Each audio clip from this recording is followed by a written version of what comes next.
नमस्कार। BA first year के paper first के अंतर्गत आज हम बात करेंगे स्टेटस एंड रोल या परिस्थिति और भूमिका के बारे में। सामाजिक स्थिति या परिस्थिति आधुनिक समाज की एक बुनियादी अवधारणा है। सामाजिक स्थिति के अभाव में किसी भी सामाजिक संरचना की हम कल्पना नहीं कर सकते। किसी भी समाज में व्यक्तियों की स्थिति का निर्धारण सामाजिक नियमों के अनुसार होता है। स्थिति सामाजिक नियमों से अलग नहीं होती। किसी व्यक्ति को समाज में कैसा आचरण करना है या किसी व्यक्ति का समाज में क्या अधिकार, कर्तव्य या उत्तरदायित्व है, इसका निर्धारण भी उस व्यक्ति की स्थिति से होता है। सामाजिक मानदंड व्यक्तियों से नहीं जुड़ा होता है, बल्कि व्यक्तियों की स्थिति से जुड़ा होता है। व्यक्तियों के व्यवहार का संचालन सामाजिक मानदंडों के द्वारा व्यक्ति की स्थिति से मालूम होता है। स्थिति सिर्फ किसी समाज या समूह में पद का नाम है। सभी समाज या समूह में बहुत सारे पद होते हैं, या हम यह कह सकते हैं कि जितने लोग उतने ही पद भी होते हैं। आधुनिक जटिल समाज में एक व्यक्ति के एक से अधिक पद भी होते हैं। व्यक्ति जितने अधिक किस्म के समूहों से अंतःक्रिया करता है, उसकी उतनी ही अधिक सामाजिक हैसियत होती है, और कभी कभी एक ही समूह में एक व्यक्ति की एक से अधिक स्थितियां या स्टेटस होती है। जैसे कोई व्यक्ति अपने परिवार में पिता, पुत्र, भाई, पति और अभिभावक के रूप में होता है, वही व्यक्ति अपने परिवार के बाहर किसी आम समूह का सदस्य हो सकता है या किसी अन्य समूह में उच्चाधिकारी भी हो सकता है। कभी वह व्यक्ति अस्पताल में एक रोगी की स्थिति में होता है, तो कभी हवाई अड्डे पर एक यात्री के रूप में भी हो सकता है। संक्षेप में हम यही कह सकते हैं कि the status is the position afforded bye group affiliation, group membership और ग्रुप ऑर्गेनाइजेशन। सामाजिक परिस्थिति को परिभाषित करते हुए गिडन्स बताते हैं कि सामाजिक स्थिति इस बात पर निर्भर नहीं करता कि कोई व्यक्ति किस वर्ग का प्रतिनिधित्व करता है, यानी एक ही वर्ग में रहकर तमाम लोगों की सामाजिक स्थिति समान नहीं होती है। इसके साथ सामाजिक स्थिति हमेशा प्रतिष्ठा को ही इंगित नहीं करती। सामाजिक स्थिति किसी के लिए सकारात्मक महत्व की होती है तो किसी के लिए नकारात्मक। इसलिए सामाजिक स्थिति को प्रतिष्ठा से जोड़कर नहीं देखा जाना चाहिए। सामाजिक स्थिति से समाज में व्यक्तिगत हैसियत का अंदाजा मिलता है। यह एक सापेक्षिक अवधारणा है। इस अर्थ में किसी व्यक्ति की स्थिति हम दूसरे व्यक्ति के संदर्भ में देखते हैं। समाजशास्त्र के अंतर्गत हम स्थिति को दो अर्थों में देखते हैं। पहला, स्थिति से तात्पर्य समाज में एक ऐसे पद से है जो प्रत्येक व्यक्ति को प्राप्त है, जैसे माता, पिता, भाई, शिक्षक, दोस्त। ये सभी सामाजिक पद हैं और इसी पद के अनुरूप समाज उस व्यक्ति से व्यवहार की अपेक्षा रखता है। स्थिति का दूसरा अर्थ प्रतिष्ठा और इज्जत से जुड़ा हुआ है। बहुत सारे समाजशास्त्री स्थिति को प्रतिष्ठा के पर्यायवाची के रूप में इस्तेमाल करते हैं।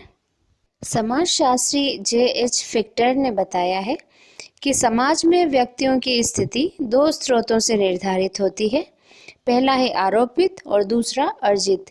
इसी आधार पर सामाजिक स्थिति को दो भागों में विभाजित किया जाता है, आरोपित स्थिति और अर्जित स्थिति। व्यक्ति की सामाजिक स्थिति भी दो प्रकार की होती है, आरोपित एस्क्रिप्टिव और अर्जित या अचीव्ड। इस आधार पर हम व्यक्ति की सामाजिक हैसियत को दो भागों में विभाजित करते हैं। प्रत्येक समाज में व्यक्ति को कुछ पद समाज के द्वारा दिए जाते हैं, तो कुछ व्यक्ति अपने व्यक्तिगत गुणों और योग्यताओं के आधार पर प्राप्त करता है। जो सामाजिक स्थिति समाज से आरोपित है, उसमें व्यक्ति की अपनी भूमिका कम होती है और समाज की भूमिका ज़्यादा होती है। इसलिए हम कह सकते हैं कि आरोपित सामाजिक स्थिति अनैच्छिक या व्यक्ति की इच्छा पर निर्भर नहीं होती। लेकिन आरोपित स्थिति भी दो प्रकार की होती है। एक तो वह जिस पर व्यक्ति का कोई नियंत्रण नहीं होता, और दूसरा वह जिस पर व्यक्ति का थोड़ा बहुत नियंत्रण होता है। जाति व्यवस्था में जो सामाजिक स्थिति किसी व्यक्ति को प्राप्त होती है उसमें व्यक्ति की अपनी कोई भूमिका नहीं होती। व्यक्ति जन्म से उच्च या निम्न वर्ग या निम्न जाति का होता है। यह पूरी तरह से अनैच्छिक सामाजिक स्थिति है। दूसरी तरफ कुछ ऐसी भी आरोपित सामाजिक स्थितियां होती हैं जिन्हें हम बदल सकते हैं, जैसे वैवाहिक स्थिति। कोई व्यक्ति अपनी इच्छा से विवाह कर सकता है या कुंवारा रह सकता है। विवाह के द्वारा भी आरोपित सामाजिक स्थिति में बदलाव आता है। जैसे कोई व्यक्ति अगर निम्न श्रेणी में पैदा होकर उच्च श्रेणी की महिला से विवाह कर समाज में ऊंचा स्थान पा सकता है, ठीक इसके विपरीत कोई ब्राह्मण, दलित या मुस्लिम लड़की से विवाह करके अपनी उच्च सामाजिक स्थिति को गंवा भी सकता है। आरोपित सामाजिक स्थिति का आधार मुख्य रूप से जैविक होता है। जाति, प्रजाति, उम्र, यौन जैसे निर्धारकों का आधार मुख्य रूप से सामाजिक है। यह जरूर है कि विवाह का संबंध भी उम्र से ही जुड़ा हुआ है। अर्जित सामाजिक स्थिति में समाज की इच्छाएं कम काम करती हैं और व्यक्ति की अपनी इच्छाएं और अपनी योग्यताएं प्रमुख होती है। व्यक्ति अपनी योग्यता के आधार पर स्थिति या समाज में पद हासिल करता है। अर्जित सामाजिक स्थिति में परिवर्तन आसानी से हो जाता है। कोई भी व्यक्ति बहुत आसानी से समाज में एक स्तर से दूसरे स्तर में आ जा सकता है। आरोपित सामाजिक स्थिति की तुलना में अर्जित सामाजिक स्थिति में बदलाव कुछ ज़्यादा ही आसान है। मुख्य रूप से हम यह कह सकते हैं कि आरोपित सामाजिक स्थिति अनैच्छिक होती है तो अर्जित सामाजिक स्थिति ऐच्छिक होती है। किस प्रकार के समाज में किस प्रकार की सामाजिक स्थिति की मुख्य भूमिका होगी, यह उस समाज की प्रकार पर भी निर्भर करता है। जैसे यदि मुक्त समाज होंगे तो वहाँ अर्जित सामाजिक स्थिति की प्रधानता होती है और बंद समाज जहाँ पर होते हैं वहाँ आरोपित सामाजिक स्थिति की प्रधानता होती है। प्राचीन और मध्यकालीन भारतीय समाज की अगर बात करें तो उस समय आरोपित सामाजिक स्थिति की प्रधानता थी, क्योंकि उस समय का समाज काफ़ी बंद प्रकृति का था। लेकिन आधुनिक भारतीय समाज में खुलापन बढ़ने से आरोपित और अर्जित सामाजिक स्थिति समान रूप से महत्वपूर्ण है। लेकिन धीरे धीरे विशेषकर शहरों में अर्जित सामाजिक स्थिति की प्रधानता काफ़ी तेज़ी से बढ़ती जा रही है। समाज में अर्जित या आरोपित सामाजिक स्थिति का होना इस बात पर भी निर्भर करता है कि वहाँ शासन तंत्र किस प्रकार का है। जहाँ तानाशाही राज्य होते हैं वहाँ पर आरोपित सामाजिक स्थिति की प्रधानता होती है, क्योंकि राज्य का व्यक्ति और समाज दोनों पर काफ़ी नियंत्रण होता है। इसके विपरीत प्रजातांत्रिक व्यवस्था में अर्जित सामाजिक स्थिति की प्रधानता होती है, क्योंकि हर व्यक्ति को जीवन में आगे बढ़ने की पूरी आज़ादी होती है।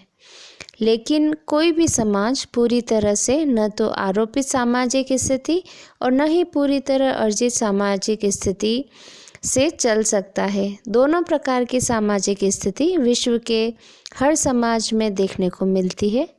फ़र्क सिर्फ इतना है कि कभी किसी समाज में अर्जित स्थिति की प्रधानता होती है तो किसी अन्य समाज में आरोपित सामाजिक स्थिति की प्रधानता होती है। प्रदत्त और अर्जित सामाजिक स्थिति के साथ ही औपचारिक और अनौपचारिक सामाजिक स्थितियाँ भी हमारे समाज में विद्यमान हैं। जो स्थिति किसी व्यक्ति को किसी औपचारिक व्यवस्था के द्वारा प्राप्त होती है उसे औपचारिक स्थिति कहा जाता है। जैसे किसी संस्था में सचिव, मंत्री, प्राचार्य, प्रोफेसर, ऐसे बहुत से पद आधुनिक समाज में हैं जिस पर विभिन्न लोग काम कर रहे हैं। औपचारिक स्थिति के ठीक विपरीत अनौपचारिक स्थिति भी हो सकती है। जैसे किसी व्यक्ति की स्थिति पिता, भाई, दोस्त या किसी अन्य प्रकार के संबंधी के रूप में हो सकती है। ऐसे पद जिसे समाज ने अपनी मान्यताओं, आदर्शों, प्रथाओं और नियम कानूनों को ध्यान में रखकर सृजित किया है, वे तमाम पद अनौपचारिक स्थिति कहे जाते हैं। किसी भी समाज में व्यक्ति की स्थिति से जुड़ी हुई उसकी कुछ भूमिकाएं भी होती हैं। इस भूमिका की अवधारणा सबसे पहले मानव शास्त्री रैल्फ लिंटन ने 1936 में दी थी। इस शब्द का प्रयोग उन्होंने व्यक्तियों द्वारा प्रतिपादित विभिन्न कार्यों के लिए किया था।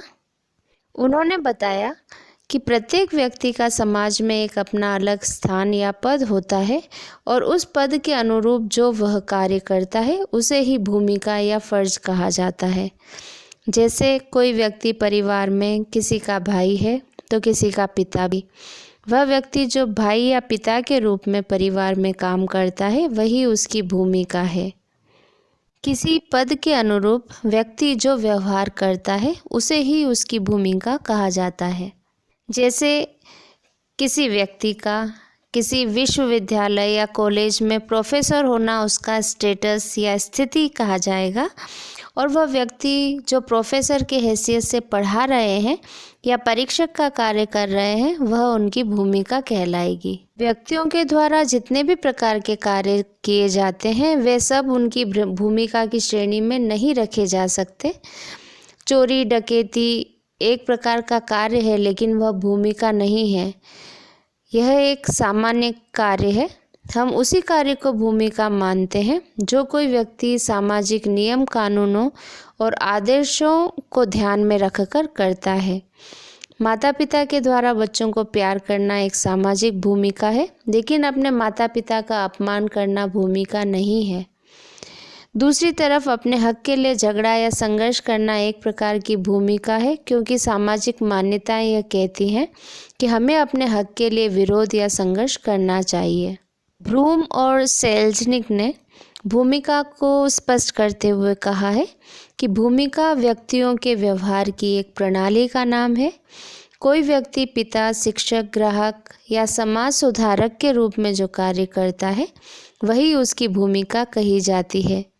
भूमिकाओं को दो रूपों में बांटा जा सकता है, आदर्श भूमिका और वास्तविक भूमिका। आदर्श भूमिका वह होती है जो समाज के द्वारा किसी व्यक्ति से अपेक्षित होती है। जैसे समाज यह अपेक्षा करता है कि लोग अपने माता पिता के साथ अच्छा व्यवहार करें, उसी प्रकार समाज यह भी अपेक्षा करता है कि विद्यार्थी शिक्षकों के साथ अच्छा व्यवहार करें। वास्तविक भूमिका वह होती है जो किसी विशेष परिस्थितिवश व्यक्ति अपनी इच्छाओं के अनुसार व्यवहार करता है। वास्तविक भूमिका का संबंध सामाजिक वातावरण और कर्ता के व्यक्तित्व पर निर्भर करता है। जिस व्यक्ति का जैसा व्यक्तित्व होगा वह वैसा ही व्यवहार करेगा। किसी भी व्यक्ति की भूमिका कभी भी अपने आप में संपूर्ण नहीं होती है। भूमिका को तुलनात्मक ढंग से दो स्तरों पर समझ सकते हैं।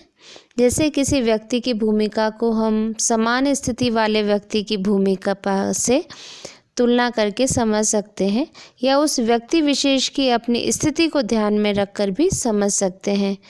यह दोनों ही पहलू महत्वपूर्ण है, क्योंकि किसी भूमिका को हम मात्र दूसरे व्यक्ति की भूमिका के आधार से पर ठीक से नहीं समझ सकते। उसे समझने के लिए हमें उस व्यक्ति की स्थिति को भी ध्यान में रखना होगा जो भूमिका निभा रहा है।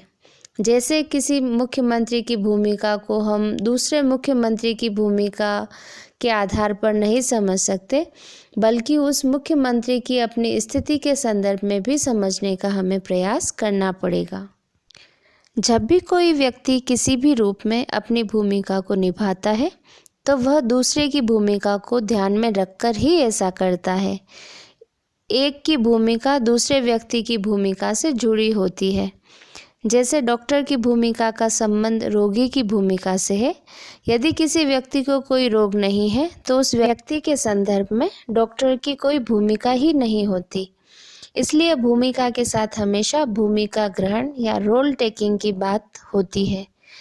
भूमिका ग्रहण के अभाव में सामाजिक अंतःकरण की हम कल्पना नहीं कर सकते, क्योंकि भूमिका ग्रहण की प्रक्रिया से ही समाजीकरण संभव हो पाता है।